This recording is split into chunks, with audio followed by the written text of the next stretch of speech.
Hello friends, I am मीता बिश्नोई। ये बहुत ही beautiful leaf वाला एक फिलेडेंड्रॉन की वैरायटी है। इसको कहते हैं स्विस चीज़ प्लांट या इसको ब्रोकन हार्ट प्लांट भी कहते हैं। ये मॉन्स्टेरा की एक वैरायटी है, मॉन्स्टेरा एडेंसोनियाई। और इस प्लांट की आज हम लोग देखेंगे पूरी केयर क्या है, क्योंकि समर्स में जब थोड़ा वार्मर डेज होते हैं तब इनमें बहुत अच्छी ग्रोथ शुरू हो जाती है, मगर इनमें कुछ कॉमन प्रॉब्लम्स होती हैं। और वो प्रॉब्लम होती है कि ये लीफ पीली होने लगती है और इतनी ब्यूटीफुल ग्रीन कलर के जैसे ये है नहीं रहती।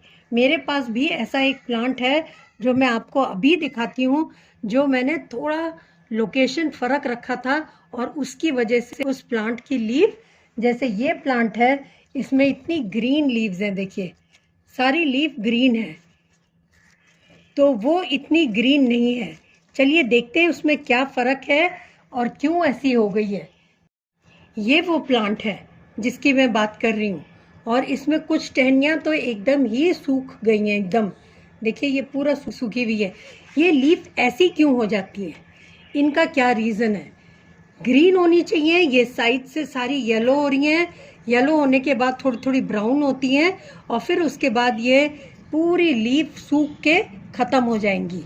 तो ये क्या रीज़न है इसका, कैसे इसको हम लोग सॉल्व करें, चलिए देखते हैं। क्योंकि ये प्लांट हम लोग हैंगिंग बास्केट में लगा सकते हैं, कंटेनर में लगा सकते हैं, बहुत जगह लगा सकते हैं, मगर जब तक ये इसकी ग्रोथ बहुत अच्छी ग्रीन हेल्दी ना हो, जब तक ये प्लांट बहुत ब्यूटीफुल नहीं लगता।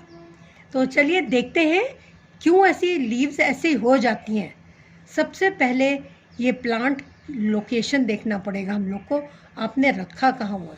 ये एक शेड लविंग प्लांट है और उसके लिए आप इसको बहुत अच्छी गर्मियों में शेड प्रोवाइड करें। पेड़ के नीचे हो, क्लस्टर में रखा हुआ हो, गमलों के बीच में, पौधों के बीच में दबा हुआ हो। स्पेशली मई जून की गर्म हवाओं से बचाएं और डायरेक्ट सनलाइट जो बहुत तेज़ मिलती है गर्मियों में, उससे अगर बचाएंगे तो आपकी भी लीव्स ख़राब नहीं होंगी। आगे इस वीडियो में एक और टिप बताऊंगी जिससे आपकी लीफ बहुत ग्रीन रह सकती हैं और हेल्दी रह सकती हैं। तो सबसे पहले हम लोग ने इसका लोकेशन देख लिया। नेक्स्ट देखते हैं इस पर वाटरिंग कैसे करेंगे। इसकी वाटरिंग के लिए जब तक टॉप लेयर एकदम ड्राई ना हो, जब तक इसकी वाटरिंग ना करें, क्योंकि जब टॉप लेयर ड्राई होता है नीचे की सॉइल थोड़ी वेट रहती है। मगर इसको गर्मियों में बहुत ड्राई स्पेल के लिए ना छोड़े, नहीं तो इसकी लीव दोबारा ब्राउन होने लगेंगी और प्लांट विल्ट करने लगेगा। तो ये भी एक रीज़न हो सकता है कि आपने बहुत दिनों तक इस प्लांट को पानी नहीं दिया है, उसकी वजह से भी लीफ थोड़ी ढल जाती हैं। पानी डालें और पानी निकल जाए, ऐसी इसकी पॉटिंग सॉइल होनी चाहिए।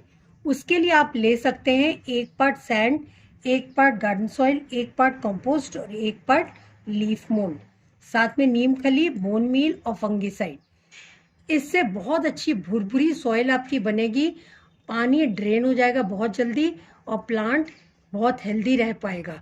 उसमें कुछ न्यूट्रिएंट्स भी बहुत अच्छे होंगे, क्योंकि लीफ मोल्ड और कंपोस्ट दोनों नाइट्रोजन रिच फर्टिलाइज़र प्रोवाइड करेंगे प्लांट को, जो इसकी लीफ के लिए, ग्रोथ के लिए बहुत ज़रूरी है। और ये पानी की प्रॉब्लम अगर आपने इसको हैंगिंग बास्केट में लगा रखा है तो बहुत इजीली सॉल्व हो जाएगी। चलिए देखते हैं कैसे ग्रो कर रहा है। ये वो हैंगिंग बास्केट का प्लांट है जो मैंने एक हैंगिंग कंटेनर है प्लास्टिक का, इसमें लगाया हुआ है।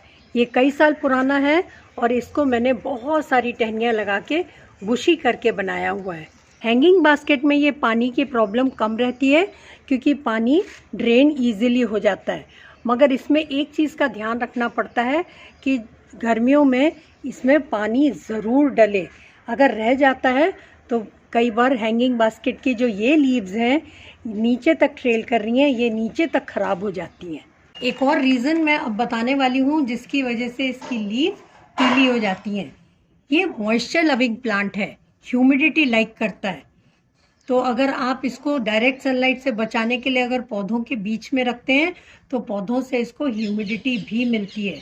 इसमें होता क्या है, इसकी लीफ बहुत ही टेंडर होती है, देखिए एक तो इनमें इतनी परफोरेशंस हैं, तो अगर गर्म हवाएं लगती हैं तो ये बहुत जल्दी मुरझा जाता है और ख़राब हो जाता है। और एक और चीज़ है, जैसे बाकी फिलिडेंड्रॉन्स में ऐसे इनमें से रूटिंग होती रहती है, इसमें भी ऐसी रूट्स निकलती हैं, सेकेंडरी रूट्स। तो अगर आप इनको भी अगर फर्टिलाइज करते रहें, हाइड्रेटेड रखें, तो ये प्लांट बहुत अच्छे से ग्रो करेगा। उसके लिए मैं क्या करती हूँ, ये मैग्नीशियम सल्फेट है, ये बहुत अच्छा फर्टिलाइज़र है सारे फिलिडेंड्रॉन और पोथोस के लिए, जिसमें सेकेंडरी रूट्स है उसके लिए बहुत ही बढ़िया है। ये मैग्नीशियम सल्फेट है, इसको एप्सम सॉल्ट कहते हैं। ये स्प्रे बॉटल में आप 500 ml में हाफ टी स्पून डाल के हर 15 दिन में इसे स्प्रे कर सकते हैं। इससे कोई प्लांट को हार्म नहीं पहुंचेगा। और फर्टिलाइज़र कोई भी डालें, आप उसको अगर डाउट है तो हमेशा कम ही डालें। और अगर स्प्रे करते रहेंगे तो क्या होगा, ये फोलियर स्प्रे भी है, तो लीफ को भी न्यूट्रिशन मिलेगा, साथ में ये हाइड्रेटेड रहेंगे सारे सेकेंडरी रूट्स जो हैं, और इनको भी कुछ न्यूट्रिशन मिलता रहेगा और प्लांट बहुत हेल्दी रहेगा। स्पेशली हैंगिंग बास्केट, और ये जो बुशी फॉर्म में ग्रो किया हुआ है ये तो थोड़ा प्रोटेक्टेड रहता है, मगर जब हैंग करती हैं इसकी जितनी भी टहनियाँ हैं वो बहुत जल्दी ड्राई हो जाती हैं गर्म हवाओं की वजह से। हैंगिंग बास्केट में ये जो टहनियाँ होती हैं हैंगिंग बास्केट की, ये बहुत एक्सपोज रहती हैं गर्म हवाओं से, तो उसके लिए अगर आप इसको हाइड्रेटेड ऐसे करके रखें, स्पेशली ये टहनियों को जो कि सॉइल के साथ अटैच नहीं है, तब इनकी ग्रोथ बहुत अच्छी होगी और ट्रेलिंग वाइन्स जितनी भी हैं वो बहुत अच्छे से ग्रो करेंगी। तो हैंगिंग बास्केट में बहुत ज़रूरी है कि आप इनको रेगुलरली स्प्रे करते रहें। तो ये कुछ चीज़ों का अगर आप ध्यान रखेंगे तो आपकी स्विस चीज़ प्लांट या ब्रोकन हार्ट प्लांट की लीव्स बहुत अच्छे से ग्रो करेंगी, येलो नहीं होंगी। अगर आपको और भी प्लांट्स के बारे में इंफॉर्मेशन चाहिए तो मेरा चैनल विजिट कर सकते हैं और सब्सक्राइब। Thanks for watching.